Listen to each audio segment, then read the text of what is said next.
وَتَوَلَّى عَنْهُمْ، اور یہ گفتگو کرنے کے ساتھ ہی حضرت یعقوب نے اپنا رخ موڑا، وَقَالَ يَا أَسَفَىٰ عَلَىٰ يُوسُف، اور پھر انہوں نے دہائی دے کر ہائے افسوس یوسف، اور رونا شروع کر دیا، وَابْيَضَّتْ عَيْنَاهُ مِنَ الْحُزْنِ، اور ان کی آنکھیں جو ہیں اس صدمے کی وجہ سے سفید ہو گئی تھیں، کیٹریکٹ ہوا ہوگا یا اور کچھ آ گیا ہو، سفیدی آ گئی ہو، کارنیا پر آئی ہو، اللہ عالم۔ اب یہ ہے کہ جو بھی اسپیشلسٹ ہیں آئیز کے، انہیں سوچنا چاہیے کہ صدمے کا اثر جو ہے آنکھوں پر اگر ہو تو کس نوعیت سے آیا، اس کا جو لینز متاثر ہوتا ہے یا کارنیا متاثر ہوتا ہے۔ وَابْيَضَّتْ عَيْنَاهُ مِنَ الْحُزْنِ فَهُوَ كَظِيمٌ، وہ جو اندر ہی اندر اپنے رنج کو گھونٹ رہے تھے، پی رہے تھے اندر ہی اندر، اس کا یہ اثر ہوا کہ ان کی آنکھیں جو ہے وہ سفید ہو گئی تھی۔ قَالُوا تَاللَّهِ تَفْتَحُ تَذْكُرُ يُوسُفَ، انہوں نے کہا ابا جان خدا کی قسم آپ تو یاد ہی کرتے رہیں گے یوسف کو، آپ اس کا خیال دل سے نکلنے نہیں دیں گے، حتیٰ یکتکون حرباً، یہاں تک کہ آپ یا تو گھل جائیں گے اسی صدمے میں، اور تکون من الحالکین، یا فوت ہو جائیں گے۔ قال انما اشکو بثی وحزنی الی اللہ، حضرت یعقوب نے فرمایا میں اپنا اضطراب اور اپنا غم اور اپنا رنج اپنے رب کے سامنے ظاہر کر رہا ہوں، میں نے تم سے تو کچھ نہیں کہا، میں نے تمہیں کوئی لان تان نہیں کی، تم پر کوئی باس پرس نہیں کی، میں تم سے کیا کہہ رہا ہوں، انما اشکو بثی وحزنی الی اللہ، اللہ کے ساتھ بات کر رہا ہوں۔ یہی الفاظ ہیں جو حضور نے طائف میں کہے تھے، اللہم الیک اشکو ضعف قوتی وقلت حیلتی وہوانی علی الناس، اے اللہ تیری ہی جناب میں فریاد لے کر آیا ہوں، شکوہ لے کر آیا ہوں، شکایت لے کر آیا ہوں اپنے مسائل کی کمی کا، اپنی قوت کی کمی کا، اور جو لوگوں کے سامنے توہین ہو رہی ہے اس کا کہاں جاؤں، کس کے پاس، الی من تکلنی، مجھے کس کے حوالے کر دیا ہے۔ انما اشکو بثی وحزنی الی اللہ واعلم من اللہ ما لا تعلمون، اور مجھے اللہ کی طرف سے ان چیزوں کا علم حاصل ہے جو تمہیں حاصل نہیں ہے، یعنی یہی اجمالی طور پر کہ حضرت یوسف زندہ ہیں، فوت نہیں ہوئے۔ یا بنی اذهبوا، اے میرے بیٹو جاؤ، فتحسسوا من یوسف واخیہ، جاؤ تلاش کرو یوسف کو بھی اس کے بھائی کو بھی، ولا تیأسوا من روح اللہ، اور اللہ کی رحمت سے اور اللہ کے فضل سے مایوس نہ ہو، انہ لا ییأس من الا القوم الکافرون، یقیناً اللہ تعالیٰ کی عنایتوں سے مایوس تو وہی ہوتے ہیں کہ جو کافر ہوتے ہیں، جو صاحب ایمان ہے وہ اللہ تعالیٰ کی رحمت سے کبھی مایوس نہیں ہوتا۔ فلما دخلوا علیہ، اب جب یہ پہنچے ہیں اگلے سال، داخل ہوئے حضرت یوسف کے ہاں پیش ہوئے، قالوا یا ایھا العزیز، اب انہوں نے کہا اے عزیز مصر، اے مختار مطلق اس راشن کا اور اس غلے کا، مسنا، ہم پر اور ہمارے اہل و عیال پر بڑی سختی آ گئی ہے، یعنی اب قحط کی شدت، ظاہر بات ہے قحط کی شدت ہے تو جانور بھی مر گئے، اب نہ اون ہے نہ کچھ اور ہے، ورنہ پہلے یہ کچھ اون لے آتے تھے، کچھ اور سامان لے آتے تھے، جا کر کچھ تو بدل دیں، کچھ تو قیمت دیں، وہاں سے غلہ لینا ہے، تو اب تو ہمارے پاس کچھ بھی نہیں ہے، ہم تو خالی ہاتھ حاضر ہو گئے۔ یا ایھا العزیز مسنا واہلنا الضر وجئنا ببضاعۃ مزجاۃ، اب جو ہم لے کر آئے ہیں پونجی بہت ہی ناقص ہے، بہت کم ہے، وہ اس غلے کی قیمت نہیں بن سکتی، فاوف لنا الکیل، لیکن اس کے باوجود ہمارے لیے پیمانے پورے بھرتی کر کے دیجئے، پوری طریقے سے ہمیں راشن دیجئے، وتصدق علینا، اب تو خیرات کیجئے ہم پر، ہم خیرات کے مستحق ہو چکے ہیں، ہم صدقے کے مستحق ہو چکے ہیں۔ ان اللہ یجزی المتصدقین، یقیناً اللہ تعالیٰ صدقہ دینے والوں کو پسند کرتا ہے اور ان کو جزا دے گا۔ اب یہاں جو ہے یہ آخری بات ہو گئی کہ حضرت یوسف علیہ السلام بھی اپنے بھائیوں کو اس خستہ حالی میں دیکھ کر پھر مزید جو ہے ضبط نہیں کر سکے، اور انہوں نے اپنی آئیڈینٹی ڈسکلوز کی۔ قال هل علمتم ما فعلتم بيوسف واخيه، اب حضرت یوسف پوچھتے تمہیں یاد ہے کچھ تم نے کیا کیا تھا یوسف اور اس کے بھائی کے ساتھ؟ یہ وہی جو اللہ تعالیٰ نے فرمایا تھا کہ دیکھو جہاں ہوئے تھے تو ہم نے وہی کر دی تھی، وَأَوْحَيْنَا إِلَيْهِ لَتُنَبِّئَنَّهُم بِأَمْرِهِمْ هَٰذَا وَهُمْ لَا يَشْعُرُونَ، ایک وقت آئے گا اے یوسف کہ تم یہ ساری بات جتلاؤ کو اور انہیں گمان بھی نہیں ہوگا۔ هل علمتم ما فعلتم بيوسف واخيه، قال انت یوسف، اب وہ انہوں نے غور سے دیکھا ہوگا کیا یہ آپ یوسف ہیں؟ قال انا یوسف وهذا اخی، حضرت یوسف نے فرمایا ہاں میں یوسف ہوں اور یہ میرا بھائی بنیامین ہے۔ قد من اللہ علینا، اللہ نے ہم پر بڑا احسان فرمایا ہے، انہ من یتق ویصبر فإن اللہ لا یضیع اجر المحسنین، یقیناً جو شخص تقوی کی روش اختیار کرتا ہے اور صبر کرتا ہے تو اللہ ایسے نیکوکاروں کے اجر ضائع نہیں کرتا۔ قالوا تاللہ لقد آثرک اللہ علینا وان انہوں نے کہا اللہ کی قسم ہے اللہ نے آپ کو ہم پر ترجیح دی ہے، پسند کر لیا ہے، اور یقیناً ہم تھے خطا کار، ہم سے ہی غلطیاں ہوئی ہیں، ہم نے ظلم کیا ہے، ہم نے زیادتیاں کی ہیں۔ قال لا تثریب علیکم اليوم، حضرت اب یوسف علیہ السلام کی وہ جو شخصیت کی بلندی ہے، ترفع ہے، وہ ظاہر ہو رہی ہے، نہیں آج میں تم پر کوئی ملامت نہیں کرنا چاہتا، ہو گیا جو ہونا تھا۔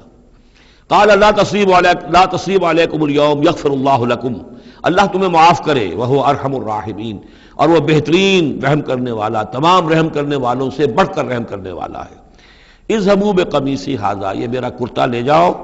فالقوہ علی وجہ ابی، تو میرے والد کے چہرے پر اس کو ڈال دو، یات بصیرہ، ان کی بصارت لوٹ آئے گی۔ واتونی باہلکم اجمعین، اور تم اپنے سارے خاندان کو، قبیلے کو لے کر آ جاؤ۔ ولما فصلت العیر، اب یہاں سے مصر سے چلا ہے قافلہ جس میں کہ حضرت یوسف کا وہ پیرہن بھی ہے، وہ کرتا بھی ہے۔ قال ابوہم، اب وہاں کنعان کے اندر بیٹھے ہوئے حضرت یعقوب فرما رہے ہیں، انی لاجد ریح یوسف، مجھے تو یوسف کی خوشبو آ رہی ہے، آج تک تو آئی نہیں، اب آ گئی۔ مطلب یہ کہ یہ اللہ تعالیٰ کی طرف سے ہوتا ہے، یہ کسی کے ذاتی اوصاف نہیں ہے، کسی نبی کا کوئی اپنی قدرت ذاتی نہیں ہوتی، جو بھی علم اللہ دینا چاہے، جس وقت جو چیز جو ہے وہ اللہ تعالیٰ کو دکھا دے۔ حضرت عمر کو اگر میدان دکھا دیا گیا، میدان جنگ جو ہے شام کا، اللہ نے جب چاہ دکھا دیا، لیکن اس کا یہ مطلب تو نہیں تھا کہ جب چاہتے حضرت عمر دیکھ لیتے، کہ ٹی وی آن کیا اور دیکھ لیا کہ اس وقت کیا ہو رہا ہے وہاں، یہ نہیں ہے، یہ اختیار جو ہوتا تھا ان کا، اللہ تعالیٰ جس کے لیے چاہے، جو کرامت چاہے، جو معجزہ چاہے ظاہر کر دے، لیکن جب نہیں اللہ کی مشیت تو نہیں۔ پاس ہی کتنے دور ہوں گے جب کہ اس کنویں میں پڑے ہوئے تھے، اس وقت انہیں خوشبو نہیں آ رہی تھی، ورنہ خوشبو سونگ سونگ کر جو وہاں پہنچ گئے ہوتے، لیکن یہ کہ یہ اللہ کی طرف سے ہے۔ لاجد انی لاجد ریح یوسف لولا ان تفندون، مجھے اندیشہ ہے تم مجھے یہ نہ کہو کہ اب تو یہ بالکل سٹھیا گئے، یعنی اب یہ یوسف کی خوشبو آ رہی ہے ان کو۔ قالوا تاللہ انک لفی ضلالک القدیم، انہوں نے یہی کہا گھر والوں نے، خدا کی قسم آپ اپنے اسی پرانے خیال میں ہیں، پرانے وہم میں ہیں، آپ سمجھتے ہیں کہ یوسف زندہ ہے، حالانکہ نہ معلوم وہ کہاں کا ہلاک ہو چکا، ختم ہو چکا۔ فلما ان جاء البشیر، تو جب وہ بشارت دینے والا آیا، القاہ علی وجہہ، اور حضرت یوسف کا کرتا اس نے ڈالا حضرت یعقوب کے چہرے پر، فردتنا بصیرا، تو وہ لوٹ آئے دیکھتے ہوئے، یعنی ان کی نگاہ جو ہے وہ عود کر آئی، بصارت لوٹ آئی۔ قال الم اقل لکم انی اعلم من اللہ ما لا تعلمون، انہوں نے فرمایا کیا میں نے تم سے نہیں کہا تھا، مجھے اللہ کی طرف سے ان چیزوں کا علم حاصل ہے جو تم نہیں جانتے۔ قالوا یا ابانا استغفر لنا ذنوبنا انا كنا خاطئین، ان کا ابا جان ہمارے لیے استغفار کیجئے اللہ تعالیٰ سے، ہمارے گناہوں کی معافی کی درخواست کیجئے، یقیناً ہم خطا کار تھے، ہم سے غلطیاں ہوئی ہیں۔ قال سوف استغفر لکم ربی، اب یہاں دیکھیے صوفہ کا لفظ بہت اہم ہے، ذرا ٹھہر کر میں استغفار کروں گا، ابھی غصہ ختم نہیں ہو رہا ہے حضرت یعقوب علیہ السلام کا، یعنی یہ کہ ابھی وہاں پیشی ہو جائے گی، اس کے بعد سارا معاملات کی صفائی ہوگی، ابھی فوری طور پر استغفار نہیں کر رہے ہیں۔ سوف استغفر لکم ربی، ٹھیک ہے کچھ وقت کے بعد میں تمہارے لیے استغفار کروں گا، انہ هو الغفور الرحیم، یقیناً وہ غفور ہے اور رحیم ہے۔ فلما دخلوا علی یوسف، اب جب یہ سب کے سب آ گئے وہاں سے، پورا قافلہ آ گیا، تمام بنی اسرائیل، اب 12 گھرانے تھے یہ، ان کی اولادیں تھیں، ان کے بچے تھے، بیویاں تھیں، وہ سب آ گئے۔ لما دخلوا علی یوسف آویٰ الیہ ابویہ، تو اب انہوں نے اپنا جو بھی تخت، جو بھی جگہ اونچی ہوگی بیٹھنے کی، اپنے والدین کو، اپنی والدہ کو بھی اور حضرت یعقوب کو بھی وہاں بلا لیا۔ وقال ادخلوا مصر ان شاء اللہ آمنین، اور کہا کہ اب آپ لوگ مصر میں داخل ہوں اللہ چاہے تو پورے امن کے ساتھ، یہاں آپ کے لیے امن ہے، سکون ہے، راحت ہے۔ ورفع ابویہ علی العرش، اور اپنے والدین کو انہوں نے اپنے تخت کے اوپر اٹھا لیا، اوپر بٹھا لیا۔ وخروا لہ سجدا، اور وہ سب کے سب ان کے سامنے سجدے میں گر گئے۔ یہ سجدہ تعظیمی کہلاتا ہے، جو کہ پہلی شریعتوں میں جائز تھا۔ شریعت محمدی علیہ صاحب الصلاۃ والسلام میں جہاں دین کی تکمیل ہو گئی ہے، تو واقعہ یہ ہے کہ پھر توحید کا معاملہ بھی جو ہے وہ آخری درجے میں تکمیل کو پہنچا دیا گیا۔ یہ سجدہ تعظیمی اب حرام مطلق ہے، لیکن اس سے پہلے یہ جائز تھا۔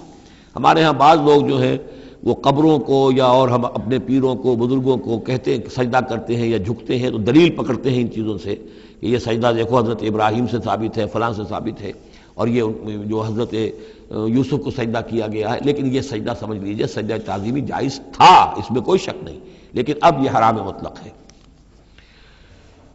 وقال یا ابت ھذا تعویل رؤیایا من قبل، اب کہا حضرت یوسف نے ابا جان دیکھیے یہ ہے تعویل میرے اس خواب کی جو میں نے بچپن میں دیکھا تھا، 11 ستارے اور سورج اور چاند میرے سامنے سجدے میں ہیں،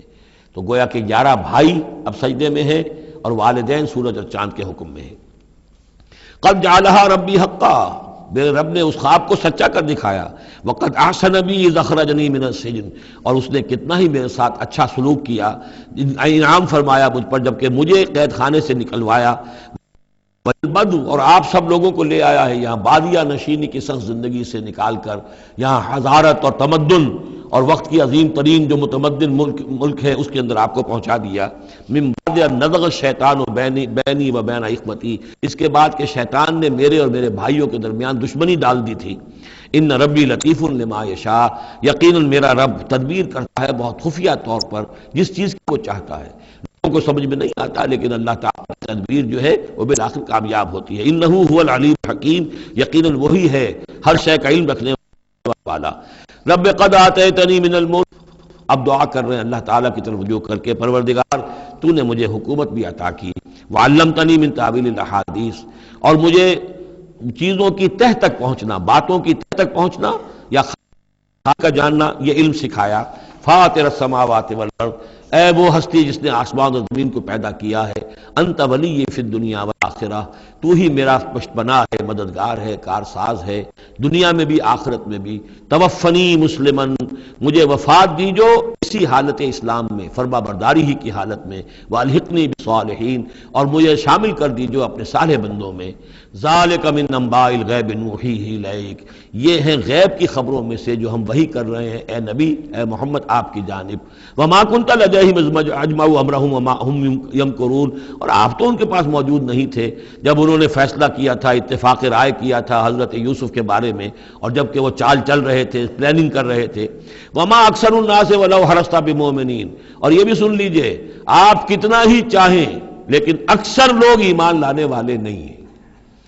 آپ سے سوال کیا گیا، اس کا جواب انہیں دے دیا گیا، اتنا عمدہ، اتنا خوبصورت، ہر چیز جو ہے کھول کھول کر بتا دی گئی، لیکن یہ لوگ ایمان لانے والے نہیں ہیں۔ وما اکثر الناس ولو حرصت بمؤمنین وما تصلهم علیہ من اجر، اور نبی آپ تو ان سے کوئی اجر نہیں مانگ رہے، ان هو الا ذکر للعالمین، نہیں ہے یہ مگر تمام جہان والوں کے لیے یاد دہانی ہے اور نصیحت۔ وَكَأَيٍّ مِّنْ آیَةٍ فِي السَّمَاوَاتِ وَالْأَرْضِ يَمُرُّونَ عَلَيْهَا، اور کتنی ہی اور آیتیں ہیں، نشانیاں ہیں آسمانوں اور زمین میں جن میں کہ یہ گزرتے رہتے ہیں، دیکھتے رہتے ہیں، وَهُمْ عَنْهَا مُعْرِضُونَ، لیکن اعراض ہی کرتے رہتے ہیں، ان پر توجہ نہیں کرتے، غور نہیں کرتے۔ وَمَا يُؤْمِنُ أَكْثَرُهُم بِاللَّهِ إِلَّا وَهُمْ مُشْرِكُونَ، یہ بھی نوٹ کر لیجئے، اور جو لوگ اللہ کے ماننے والے ہیں وہ بھی اکثر وہ ہیں جو اس کے ساتھ شرک بھی کرتے ہیں۔ یہ میرے آپ کے لیے بہت زیادہ، بہت قابل توجہ آیت ہے۔ وما یؤمن اکثرهم باللہ،